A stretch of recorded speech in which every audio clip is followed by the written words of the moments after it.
నమస్తే, welcome to APTS 24/7 news. వార్తల ముందుగా ముఖ్యాంశాలు చూద్దాం.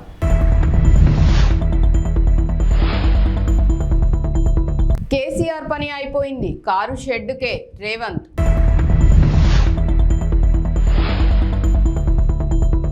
ఈ నెల 28 నుంచి జగన్ మలి విడత ఎన్నికల ప్రచారం.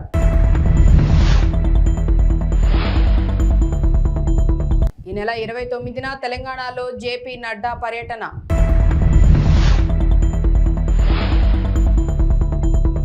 రుణమాఫీపై సీఎం రేవంత్ చర్చకు రావాలని హరీష్ సవాల్.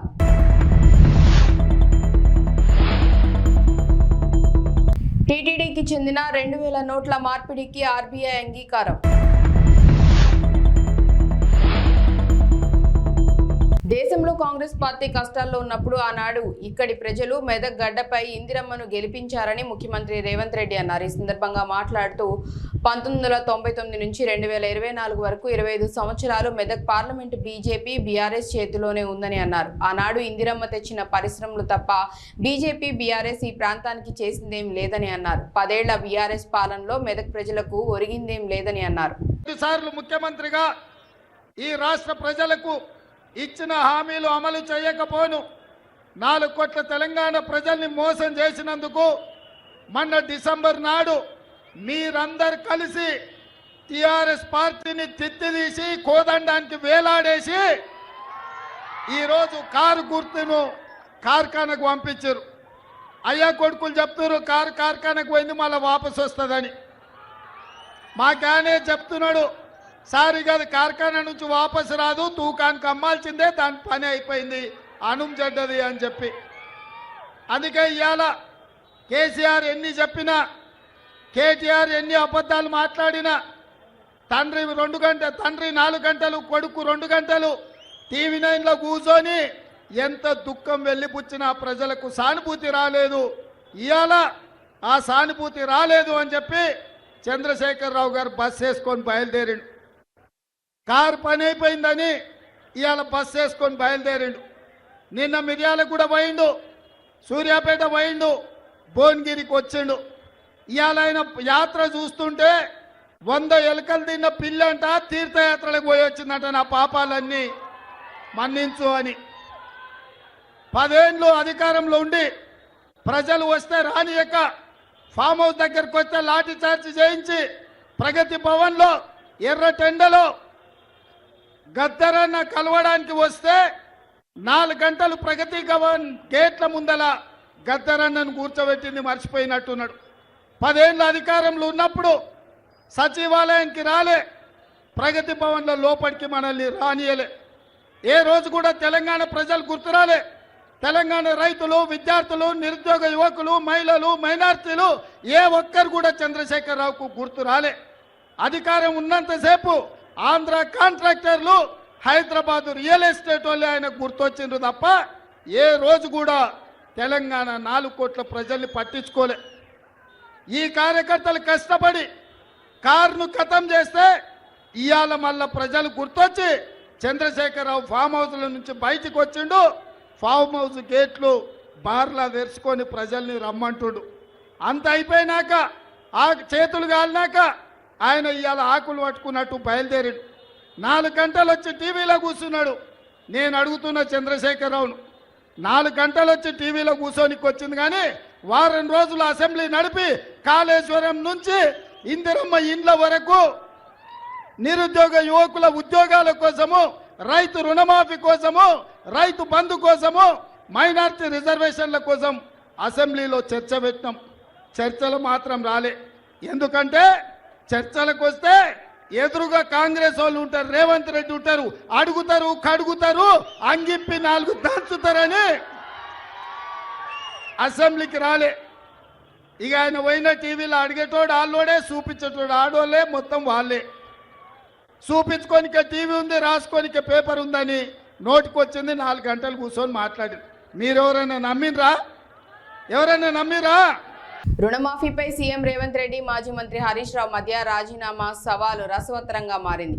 ఇరువురి మధ్య లోక్సభ ఎన్నికల నేపథ్యంలో కీలకంగా మారింది. రాజీనామా లేఖతో గన్ పార్కుకు వస్తానని రేవంత్ కూడా రావాలని సవాల్ చేశారు. అయితే రేవంత్ చర్చకు వస్తారా రారా సర్వత్రా ఆసక్తి నెలకొంది. శుక్రవారం ఉదయం 10 గంటలకు అసెంబ్లీ ముందు ఉన్న అమరవీరుల స్తూపం దగ్గరకు తాను రాజీనామా లేఖతో వస్తానని, నువ్వు వస్తావా రా దమ్ముంటే అని మరోసారి రేవంత్ రెడ్డికి సవాల్ విసిరారు.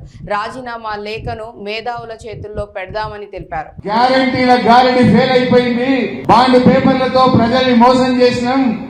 ఈ తాప ప్రజలు మనకు వినేటట్టు లేరు. కాంగ్రెస్ పార్టీని తుక్కుగా ఓడగొట్టేట్టున్నారని ఇప్పుడు నయా నాటకం, దేవుడి మీద ఒట్ల నాటకం మొదలుపెట్టింది. నేను మొన్న ఛాలెంజ్ చేసిన రేవంత్ రెడ్డి మొన్న ఏమంటుడు, కొత్తగా రుణమాఫీ చేయలేదని చెప్పి ఆగస్టు 15లోగా రుణమాఫీ చేస్తా అని ఒక నయా నాటకం మొదలుపెట్టింది. మిస్టర్ రేవంత్ రెడ్డి, ఆగస్టు 15వ తారీఖు లోపు నువ్వు 2 లక్షల రుణమాఫీ చేయకపోతే ముఖ్యమంత్రి పదవికి రాజీనామాకు సిద్ధమా అని నేను అడిగిన. నువ్వు దేవుడి మీద ఎట్టున్నావు, రాజీనామాకు సిద్ధమా అని అడిగిన. అడిగితే తొండి ఆట ఆడుతున్నాడు. నువ్వు పార్టీ రద్దు చేసుకుంటావా అంటాడు.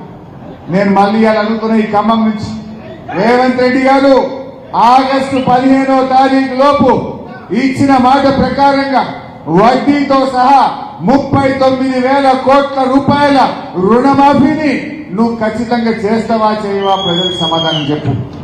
ఆ 2 లక్షల రుణమాఫీ కానీ 100 రోజుల్లో ఇస్తామన్న 6 గ్యారెంటీలు నువ్వు అమలు చేయకపోతే రాజీనామాకు సిద్ధమా అని ఈ ఖమ్మం నుంచి నేను అడుగుతా ఉన్నా. నేను సిద్ధం. నీ సవాల్ నేను తీసుకుంటున్నా. ఎల్లుండి 26వ తారీఖు నాడు అసెంబ్లీ ఎదురుగా అమరవీరుల స్తూపం దగ్గరికి పొద్దున 10 గంటలకు నేను వస్తా. నువ్వు రా. ఆ అమరుల సాక్షిగా ప్రమాణం చేద్దాం.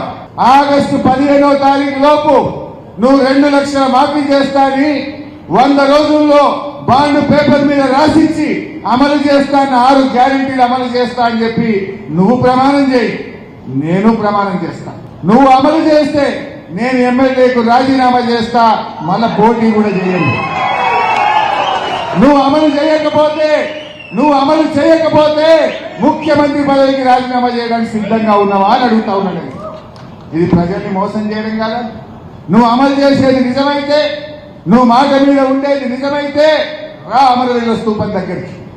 లేదంటే నువ్వు ఎన్ని దేవుళ్ళ మీద ఓట్లు పెట్టినా, ఎన్ని ఆపద మొక్కులు మొక్కినా ఈసారి కాంగ్రెస్ పార్టీ పేదింటి భవిష్యత్తును మరింత గొప్పగా మార్చేందుకు రాష్ట్రాన్ని అన్ని రంగాల్లో ప్రగతి పదంలో అగ్రభాగాన నిలిపేందుకు మరోసారి చారిత్రక విజయంతో అధికారంలోకి రావటమే లక్ష్యంగా ఈ నెల 28 నుంచి వైఎస్ఆర్సీపీ అధ్యక్షులు ముఖ్యమంత్రి వైఎస్ జగన్మోహన్ రెడ్డి ఎన్నికల ప్రచార భేరీ మోగించనున్నారు.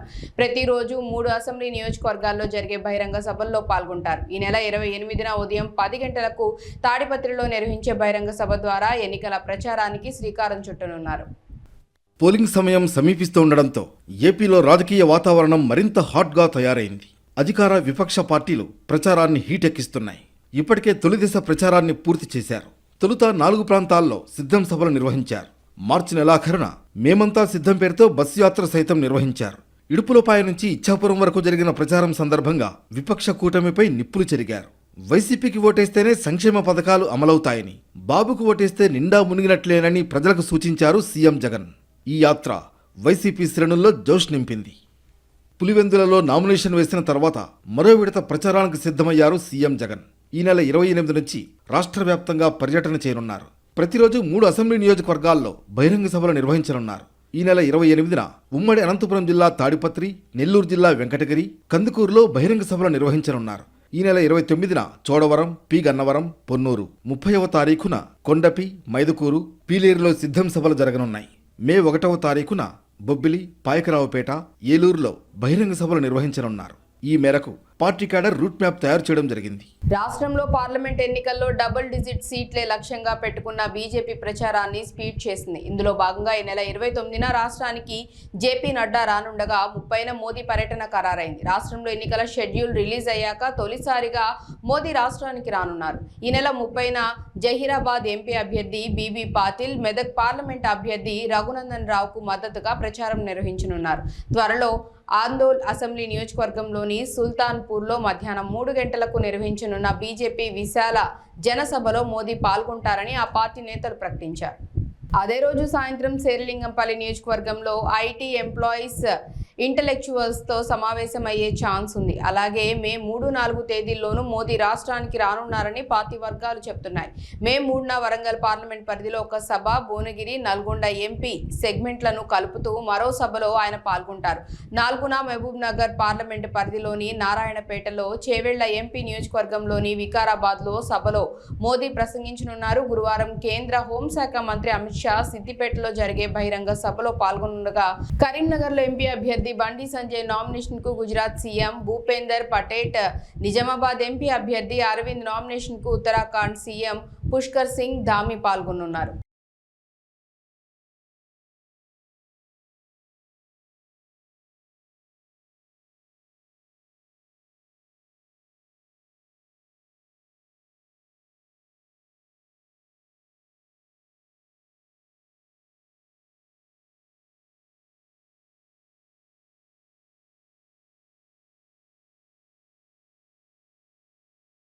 కరీంనగర్ ప్రభుత్వ మహిళా డిగ్రీ కళాశాలకు కేంద్ర ప్రభుత్వం అటానమస్ హోదా కల్పించనుంది. కరీంనగర్ ప్రభుత్వ మహిళా డిగ్రీ కళాశాలకు అటానమస్ హోదా కల్పించాలని కోరుతూ ఫిబ్రవరి 16న ఎంపీ బీజేపీ జాతీయ ప్రధాన కార్యదర్శి బండి సంజయ్ కేంద్రానికి లేఖ రాశారు. బండి సంజయ్ లేఖపై కేంద్రం స్పందించింది. అటానమస్ హోదా కల్పిస్తున్నట్లు శాతవాహన యూనివర్సిటీ రిజిస్ట్రార్కు లేఖ అందించారు. అటానమస్ హోదా కల్పించినందుకు కేంద్ర మానవ వనరుల అభివృద్ధి శాఖకు బండి సంజయ్ కృతజ్ఞతలు తెలిపారు. ఇదే సైన్స్ కాలేజీలో కానీ ఆర్ట్స్ కాలేజీలో చదువుకున్న తర్వాత అనేక సమస్యల మీద అవగాహన ఉంటుంది. ప్రభుత్వ కళాశాలలో చదువుకునే విద్యార్థులందరూ కూడా సమస్యల మీద అవగాహన ఉంటుంది. నేను ప్రభుత్వ కళాశాలలో చదువుకునే వాటి నేను ఎంపీ అయ్యాను. ఒక పార్లమెంట్ సభ్యుడిగా ఏ సమస్య వచ్చినా, ఏ ఇబ్బంది వచ్చినా ఈ కళాశాల సమస్యల మీద ఒక అవగాహనతోనే తప్పకుండా పరిష్కరించే ప్రయత్నం చేస్తాను.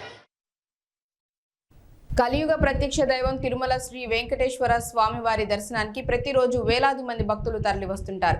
ఇక ప్రతిరోజు కోట్లాది రూపాయలు శ్రీవారికి హుండీలో సమర్పించుకుంటారు భక్తులు. అయితే ఆర్బీఐ 2000 నోట్లను రద్దు చేసిన తర్వాత కూడా శ్రీవారి హుండీలో ఆ నోట్లను వేస్తూనే ఉన్నారు భక్తులు. దీంతో ఆర్బీఐతో నోట్ల మార్పిడి కోసం ప్రయత్నాలు మొదలుపెట్టింది టీటీడీ. ఎట్టకేలకు 2000 రూపాయలు మార్పిడిలో టీటీడీ ప్రయత్నం ఫలించింది. 2023 అక్టోబర్ 7వ తేదీ నుంచి 2000 రూపాయల నోట్ల మార్పిడిని రిజర్వ్ బ్యాంక్ ఆఫ్ ఇండియా రద్దు చేసిన విషయం విదితమే కాగా, అటు తర్వాత కూడా శ్రీవారి హుండీలో 2000 రూపాయల నోట్లు పెద్ద సంఖ్యలో సమర్పించారు భక్తులు. దీనిపై రిజర్వ్ బ్యాంక్ అధికారులతో స్పందించిన నోట్ల మార్పిడి చేయాలని విజ్ఞప్తి చేసింది టీటీడీ. దీనిపై సానుకూలంగా స్పందించారు రిజర్వ్ బ్యాంక్ ప్రతినిధులు. 2023 అక్టోబర్ 8వ తేదీ నుంచి 2024 మార్చి 22వ తేదీ వరకు 5 విడతల్లో 3,20,00,000 రూపాయల విలువ చేసే 2000 రూపాయల నోట్లను మార్పిడి చేసుకుంది టీటీడీ.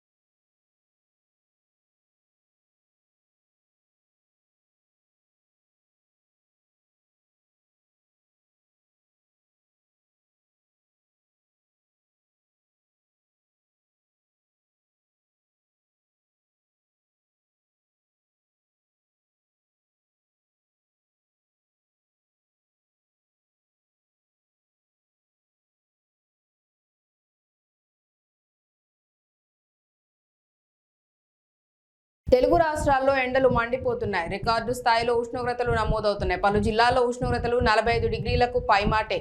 పలు మండలాల్లో తీవ్ర వడగాళ్లు కూడా వీస్తున్నాయి. వచ్చే 3 రోజులు గరిష్ట ఉష్ణోగ్రతలు మరో 2 నుంచి 3 డిగ్రీలు పెరిగే అవకాశం ఉందని హైదరాబాద్ వాతావరణ కేంద్రం హెచ్చరించింది. గురు శుక్రవారాల్లో పలు జిల్లాల్లో వడగాలులు వీస్తాయని తెలిపింది. గురువారం కొమరంభీం, ఆసిఫాబాద్, మంచిర్యాల, పెద్దపల్లి, జయశంకర్, భూపాలపల్లి, ములుగు, భద్రాద్రి కొత్తగూడెం, ఖమ్మం, నల్గొండ, సూర్యాపేట జిల్లాల్లో వడగాల్పులు వీస్తాయని వాతావరణ శాఖ తెలిపింది. ఈ జిల్లాలకు 3 రోజుల పాటు ఎల్లో అలర్ట్ జారీ చేసింది. కాగా మన్నార్ గల్ఫ్ నుంచి అంతర్గత తమిళనాడు, రాయలసీమ మీదుగా దక్షిణ తెలంగాణ వరకు సగటు సముద్ర మట్టానికి 1.5 కిలోమీటర్ల ఎత్తులో ద్రోణి కొనసాగుతుందని వాతావరణ శాఖ తెలిపింది.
ఐపీఎల్లో రికార్డు స్కోర్తో అదరగొడుతున్న సన్ రైజర్స్ హైదరాబాద్ జట్టు ఓటమి మూటగట్టుకుంది. అది కూడా ఈ సీజన్లో పేలవ ప్రదర్శన చేస్తున్న ఆర్సీబీపై కావటం అభిమానులకు మరింత బాధని కలిగిస్తోంది. అంతేకాదు సొంత మైదానం ఉప్పల్లో ఘన విజయం సాధిస్తుందని భావించిన అభిమానులను పూర్తిగా నిరాశకు గురిచేసింది. స్టార్ బ్యాట్స్మెన్లు అందరూ చేతులెత్తేశారు. కెప్టెన్ ప్యాట్ కమిన్స్ సహా బౌలర్లందరూ నిరాశపరిచారు. దీంతో ఆర్సీబీ 35 పరుగుల తేడాతో విజయం సాధించింది. వరుసగా 6 మ్యాచ్ల్లో ఓడి డీలా పడిన ఆ జట్టు ఎట్టకేలకు సుమారు నెల రోజుల తర్వాత గెలుపు బాట పట్టింది. Rajat Patidar player of the match గా నిలిచారు.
ఎన్నికల్లో గాజువాక నియోజకవర్గంలో కూటమి గెలుపును ఎవరూ ఆపలేరని నియోజకవర్గ అభివృద్ధి పల్లా శ్రీనివాసరావు అన్నారు. పాత గాజువాక పార్టీ కార్యాలయంలో మాట్లాడుతూ తాను నామినేషన్ కార్యక్రమానికి వెళ్తున్నప్పుడు ప్రజలు స్వచ్ఛందంగా తరలి వచ్చారని వారందరికీ కృతజ్ఞతలు తెలియజేస్తున్నామని అన్నారు. విశాఖ జిల్లాకు ఏం చేశారని వైసీపీ వాళ్లు ఓట్లు అడుగుతున్నారని ప్రశ్నించారు.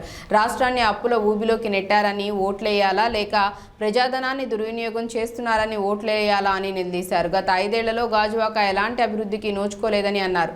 తేదేపా హయాంలో అనేక అభివృద్ధి పనులు చేశామని గుర్తు చేశారు. ఎమ్మెల్యేగా తనను, ఎంపీగా భరత్ను గెలిపిస్తే ఉక్కును కాపాడుకోవటమే కాకుండా కాలుష్య నివారణ, మత్స్యకారులకు జట్టి నిర్మాణం, గాజువాకలో ఫ్లైఓవర్ నిర్మాణం, కార్డుల బదిలీ, ఏపీఐఐసి భూ నిర్వాసితుల సమస్య వంటివి పరిష్కరిస్తామని చెప్పారు. ఈ కార్యక్రమంలో పలువురు పాల్గొన్నారు. కార్మిక లోకానికి తెలుసు, ఇక్కడ ఉన్నటువంటి నిర్వాసితులకు తెలుసు, అందరికీ తెలుసు. ఏ ప్రైవేట్ ఇన్వెస్టర్ రావాలన్నా, ఏ ప్రైవేట్ వ్యక్తి అయినా స్టీల్ ప్లాంట్ కొనాలి అంటే అక్కడ దానికి స్టేట్ గవర్నమెంట్ ఒక సహాయ సహకారాలు కావాలి. అందుకే కేంద్ర ప్రభుత్వం అమ్మేస్తానంటే కొనడానికి రాష్ట్ర ప్రభుత్వం సహాయ సహకారాలు లేకుండా నిన్న జరిగినటువంటి నా నామినేషన్ ఏదైతే యాత్ర ఉందో దాన్ని దిగ్విజయంగా విజయవంతంగా ప్రజల సహకారంతో, అలాగే తెలుగుదేశం, జనసేన, బీజేపీ, అలాగే అభిమానుల సహకారంతో, మీ అందరి సహకారంతో మరి మేము నామినేషన్ వేయగలిగాం. ఆ నామినేషన్ను చూసిన తర్వాత ఆ నామినేషన్, ఆ పాదయాత్ర కావచ్చు, ఆ యాత్ర కావచ్చు, అది చూసిన తర్వాత నిజంగా నా భూతో నా భవిష్యత్ లాగా ఉంది. అంటే నేను ఎప్పుడు కూడా అంత జనాన్ని చూడలే. దాన్ని బట్టి నాకు అర్థమవుతుంది ఏంటంటే ప్రజలు మార్పు కోరుకుంటున్నారు. ఇటు విశాఖపట్నంలో ఒక గాజువాకలో కావచ్చు, విశాఖపట్నం పార్లమెంట్ కావచ్చు, అలాగే ఈ రాష్ట్రంలో కావచ్చు, రేపు ఖచ్చితంగా ఎన్డీఏ కూటమి, తెలుగుదేశం, జనసేన, బీజేపీ కూటమి అధికారంగా రాబోతుందని చెప్పేసి ఈ సందర్భంగా తెలియజేస్తాను. అందుకే మీ ద్వారా నేను గాజువాక పుర ప్రజలకు, తెలుగుదేశం, జనసేన, బీజేపీ నాయకులకు, అలాగే అభిమానులకు అందరికీ కూడా మీ ద్వారా నేను వారికి ధన్యవాదాలు తెలియజేసుకుంటున్నాను. నేను నా మీద భరోసాగా పెట్టి అంతమంది మరి స్వచ్ఛందంగా పాల్గొని సుమారు 3 గంటల పాటు ఆ మండు టెంట్లో మాతో పాటు అక్కడ నామినేషన్ ఫైలింగ్ కోసం వచ్చినందుకు వారందరికీ కూడా నేను పేరు పేరున ధన్యవాదాలు తెలియజేస్తున్నా. మరి సోదరులారా, ఈరోజు మళ్ళీ మీ ద్వారా నేను ప్రజానికాన్ని కోరుతున్నాను. గడిచిన 15 సంవత్సరాలుగా మేము ఎప్పటి నుంచో ఉన్నాం. చెప్పాలంటే మా నాన్నగారు 71, 72లో సర్పంచ్ అయ్యారు. అప్పటి నుంచి ఈ ప్రాంతంతో ఇక్కడ ఉన్నటువంటి ప్రజలతో మమేకమయ్యే ఉన్నాం. కుటుంబ పరంగా కార్మిక లోకంతో ఉంటాం. కానీ నేను ప్రత్యేకంగా 2009 నుంచి మరి నియోజకవర్గంలోనే ఉంటూ ఇక్కడ ఉన్నటువంటి సాధక బాధలు తెలుసుకొని మరి అప్పుడు నాకు 2014లో నాకు శాసనసభ్యుడిగా అవకాశం కల్పించారు. ఆ 5 సంవత్సరాలు 2014 నుంచి 2019 మధ్యన నేను అనేక సమస్యలు పరిష్కారం చేసేటువంటి పద్ధతి, నా యొక్క పద్ధతిని చూశారు. నేను అధికారం ఉన్నప్పుడు ఏ విధంగా సమస్యలు పరిష్కారం చేస్తానన్న దాని మీద పూర్తి అవగాహన ఇక్కడ ఉన్నటువంటి ప్రజలకు ఉంది. అలాగే అధికారం లేనప్పుడు నా పోరాట పటిమం ప్రజలతో మమేకమై ప్రజాపక్షాన్ని నించొని ప్రభుత్వం చేసినటువంటి ప్రజా వ్యతిరేక విధానాలపైన మేము పోరాటం చేసినటువంటి తీరు కూడా ఇక్కడ ఉన్నటువంటి ప్రజానికి తెలుసు. కనుక నేను గత 15 సంవత్సరాలుగా గాజువాక నియోజకవర్గంలోనే ఉండి అనేక సమస్యల పరిష్కారం పట్ల లేకపోతే పోరాటం చేసిన విషయంలో కావచ్చు, నాకు నా నైజం ఇక్కడ ఉన్నటువంటి ప్రజానికానికి తెలుసు. కనుక మళ్ళీ నాకు అవకాశం కల్పిస్తారనే నమ్మకం ఉందని చెప్పి ఈ సందర్భంగా నేను తెలియజేస్తున్నా. ఈరోజు ఇక్కడికి వచ్చినందుకు గాను మీ అందరికీ కూడా నేను ప్రెస్ సోదరులందరికీ పేరు పేరున నేను నమస్కారాలు తెలియజేసుకుంటాను.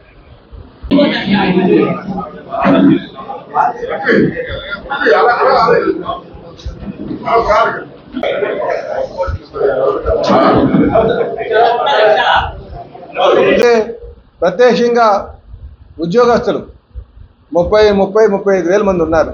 వారు కూడా చాలా ఆందోళన. అయితే ఈ ప్రభుత్వం వచ్చిన తర్వాత ఆ రెజల్యూషన్ పక్కన పెట్టేశారు. మీరు దాన్ని ముందుకు వెళ్ళలేదు. కనుక మేము అధికారంకి వచ్చిన తర్వాత ఏదైతే బ్రేక్ వాటర్ అంటే చాలా మంది జట్టి అని అంటుంటారు. వారి విజయానికి తోడ్పాటుకి వాళ్ళందరూ సిద్ధంగా ఉన్నారు. వాస్తవానికి నిన్న మీరు చూస్తుంటారు, మీరు కూడా ప్రత్యక్షంగా మా అభ్యర్థి పల్లా శ్రీనివాస్ గారు సహజంగా అందరికీ నమస్కారం పెడితే బిల్డింగుల మీద ఉన్నవాళ్ళు కానీ వాళ్ళే బయటకు వచ్చి ప్రతిస్పందనగా ఇలా చెప్తా ఉన్నారు విజయోత్సవం అని. అంటే స్పందన ఉంది, మా కూటమిని ఆహ్వానిస్తున్నారు. అందుకని కూటమిని ఆహ్వానిస్తున్నారు, గెలుపుతో ఉన్నారు. దాంట్లో భాగమే నిన్న బ్రహ్మాండంగా మా నామినేషన్ అనేటువంటిది. ఎప్పుడు నేను కూడా 30-40 సంవత్సరాలు ఉన్నాను, అంత భారీ స్థాయిలో ఎప్పుడు ర్యాలీ జరగలేదు, నామినేషన్ ర్యాలీ. అంటే almost Telugu Desam party, Janasena, BJP కూటమి అభ్యర్థి గెలిచినట్లుగానే ప్రజలు భావిస్తూ ఉన్నారు. ఎన్నికలు ఎప్పుడు వచ్చారో దానికి సిద్ధంగా ఉన్నారు. ఇదొకటి.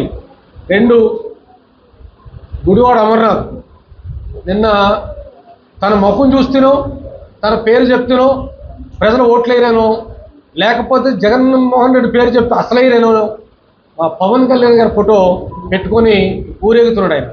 అది సిగ్గు ఉండాలి. అది అనైక్యత. నైతిక విలువ లేనటువంటి మనిషిలాగా ప్రవర్తించారు. సరే, వేదిక మీద ఉన్నటువంటి బొత్స సత్యనారాయణ ఇంకా సుబ్బారెడ్డి ఎంపీలు వాళ్ళకైనా బుద్ధి ఉండాలి కదా. పవన్ కళ్యాణ్ గారి ఫోటో నువ్వు పెట్టుకుంటే నీ జగన్మోహన్ రెడ్డి ఫోటో పెట్టుకోవాలి. అంటే జగన్మోహన్ రెడ్డి పేరు చెప్తే ఓట్లు రావు. ఓటమి భయాన్ని అంగీకరించారు. ఓడిపోతున్నాం ఇక్కడని. అందుకనే మా నాయకుడు ఫోటో పెట్టుకొని ఊరేగటం అది పూర్తి స్థాయిలో అది దిగజాడుతనం, అవినీతి, అంటే అనైక్యతగా. అందువల్ల ఇప్పటికనే ఆల్మోస్ట్ అతను ఓటమిని అంగీకరిస్తూ ఆయనంతలో ఆయనే ఒకవేళ ఓట్లు రావని అనుకుంటే జనసేన పార్టీలో జాయిన్ అయిపోయి మా కూటమి అభ్యర్థి పల్లా శ్రీనివాస్ గారికి సపోర్ట్ చేస్తే బాగుంటుందని చెప్పి హితవు చేస్తున్నాం. 2, ఇక మా పార్టీ జనసేన పార్టీ శ్రేణులు పూర్తి స్థాయిలో మా అధ్యక్షుడు పవన్ కళ్యాణ్ గారు ఆదేశం మేరకు పల్లా శ్రీనివాస్ గారు కూటమి అభ్యర్థిగా గెలవడానికి కావాల్సినటువంటి శ్రమ ఏ మేరకు తీసుకోవాలన్నా తీసుకోవడానికి సిద్ధంగా ఉన్నాం. అందరూ కలిసి పనిచేస్తాం. 2 ఎంపీ అభ్యర్థులు కూడా గెలిపించుకుంటాం. ఎందుకు అంటే ఇందులో ఒక అర్థం ఉంది. పని చేయాలని తపన నాయకుడు కావాలని ప్రజలు కోరుకుంటారు. అవినీతి ఆరోపణలు మచ్చలేనటువంటి మనిషి కావాలని కోరుకుంటారు. మా అభ్యర్థికి అవినీతి మచ్చలైతే లేవు, ఉంటే పుట్టుమచ్చలు ఉండదు తప్ప. మిగతా మా మీద పోటీ చేస్తున్న అభ్యర్థి అమర్నాథ్కి తనకు పూర్తిగా అవినీతి మరకలే ఉన్నాయి. పూర్తిగా మొక్కలు చూస్తున్న అవినీతి మరకలతో ఆయన తిరుగుతూ ఉన్నాడు. అందుకనే మా అభ్యర్థిని ఎమ్మెల్యేగా గెలిపించుకోవాలని ప్రజలు చూస్తున్నారు. రాష్ట్రాన్ని 10 ఏళ్లు పాలించి ప్రజాధనాన్ని దుర్వినియోగం చేసిన బీఆర్ఎస్ పార్టీని ప్రజలు నమ్మొద్దని కాంగ్రెస్ పార్టీ సీనియర్ నాయకులు రైతు ఆత్మహత్యల నివారణ సంఘం రాష్ట్ర అధ్యక్షులు జంజిరాల రాజేష్ అన్నారు. ఈ సందర్భంగా మాట్లాడుతూ కాంగ్రెస్ అధిష్టానం సమిష్టి నిర్ణయం మేరకు ఖమ్మం పార్లమెంట్ అభ్యర్థిగా రఘురామ్ను ఎంపిక చేయడం పట్ల జంజిరాల హర్షం వ్యక్తం చేశారు. రాష్ట్రంలో 17కు 17 ఎంపీ స్థానాలను కాంగ్రెస్ ప్రభుత్వం కైవసం చేసుకోబోతోందని ఆశాభావం వ్యక్తం చేశారు. ఖమ్మం పార్లమెంటు అభ్యర్థిగా ఖమ్మం జిల్లా వాసి రామ్ సాయం సురేందర్ రెడ్డి గారు, వారి యొక్క కుటుంబం కాంగ్రెస్ పార్టీకి ఎన్నో సంవత్సరాల నుంచి సేవలు అందిస్తున్నటువంటి వారు, వారి తనయుడు అయినటువంటి రామ్ సాయం రఘురామరెడ్డి గారిని అధిష్టానం ఎంపిక చేసింది. దీని మీద ఉన్నటువంటి పరిస్థితుల్ని లేటెస్ట్గా ఒక మంచి అభ్యర్థిని మన పొంగులేటి శ్రీనివాసరెడ్డి గారు మరియు ఖమ్మం జిల్లా ఉప ముఖ్యమంత్రి బట్టి విక్రమార్క గారు, సీనియర్ నాయకులు శ్రీ తుమ్మల నాగేశ్వరరావు గారు మరియు శ్రీమతి రేణుకా చౌదరి గారు, వీరి యొక్క ఆధ్వర్యం లోపల ఈ క్యాండిడేట్ని ఎంపిక చేయడం కాంగ్రెస్ శ్రేణుల్లో నూతన ఉత్సాహాన్ని నెలకొల్పే విధంగా ఒక 24 క్యారెట్ల మంచి వ్యక్తి, మంచి కుటుంబం, ఉన్నతమైనటువంటి కాంగ్రెస్ విలువలతో ఉన్నటువంటి కుటుంబం నుంచి వచ్చినటువంటి వారు. వీరి ఎంపిక పట్ల సర్వత్రా కాంగ్రెస్, యువజన కాంగ్రెస్, మహిళా కాంగ్రెస్, సేవాదల్, కిసాన్ సెల్ అందరూ కూడా చాలా సంతోషంగా ఉన్నారు.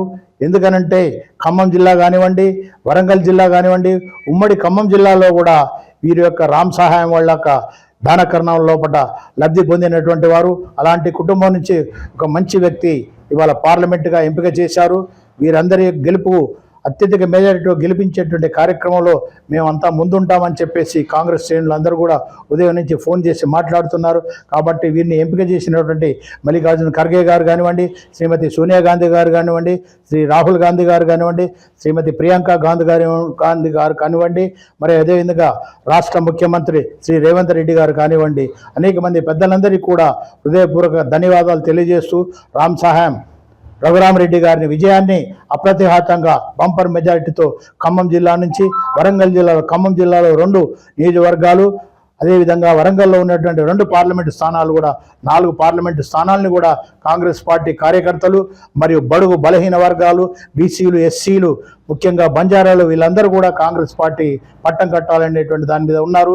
చేసినటువంటి పనులు చెప్పుకోలేనటువంటి బీఆర్ఎస్ అభ్యర్థి నామా నాగేశ్వరరావు గారు కానివ్వండి, అదేవిధంగా ఉన్నటువంటి ఎంతోమంది పార్టీలు బీజేపీ పార్టీ అని చెప్పేసి వస్తున్నారు. వాళ్ళు 10 సంవత్సరాలు చేసిన అభివృద్ధి కార్యక్రమాలు చెప్పకుండా కేవలం జై శ్రీరామ్ అని చెప్పేసి పేరుతో ఉంటున్నారు.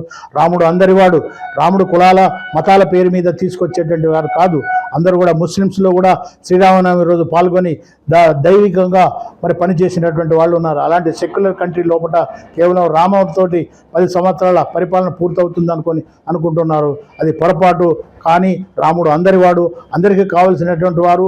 త్రేతాయుగం నుంచి ఇప్పటి వరకు కొన్ని వేల సంవత్సరాల నుంచి కూడా ప్రతి గ్రామంలో గాంధీ గారి విగ్రహం ఉంది, ప్రతి గ్రామంలో రాముడి విగ్రహం ఉంది. ఇవాళ కొత్తగా రాముడు పరిచయం చేసేటువంటి పరిస్థితి తీసుకురాకుండా మీరు చేసినటువంటి అభివృద్ధి కార్యక్రమాలు ప్రజల ముందు ఉంచండి. మేము ఇది చేశాం, మీరు మళ్ళీ పట్టం కట్టండి అని. 2 సంవత్సరాలు 10 సంవత్సరాలు ఏలినటువంటి మీరు సామాన్యుడు బతకలేని పరిస్థితుల్లో పెట్రోల్ డీజిల్ రేట్లతోటి మమ్మల్ని తినడానికి తిండి లేనటువంటి పరిస్థితుల్లో మేము ముందుకు పోతున్నామని చెప్పేసి, కాబట్టి ఇలాంటి చౌకబారు మాటలు మాట్లాడవద్దని చెప్పేసి ఉత్తముడైనటువంటి రఘురామరెడ్డి ద్వారా మరి తెలంగాణలో కూడా కాంగ్రెస్ పార్లమెంట్ సీట్లు, అత్యధిక సీట్లు మా ముఖ్యమంత్రి రేవంత్ రెడ్డి గారు చెప్పినట్టు 17కు 17 సీట్లు కాంగ్రెస్ కైవసం చేసుకుంటుంది. రాహుల్ గాంధీ జూన్ 9వ తారీఖు నాడు ప్రమాణ స్వీకారం చేస్తారు ప్రధానమంత్రిగా అని చెప్పేసి మేము విజ్ఞప్తి చేస్తూ ప్రజల్ని కోరుకుంటున్నాను, మనవి చేసుకుంటున్నాను. జై కాంగ్రెస్, జై రాహుల్ గాంధీ.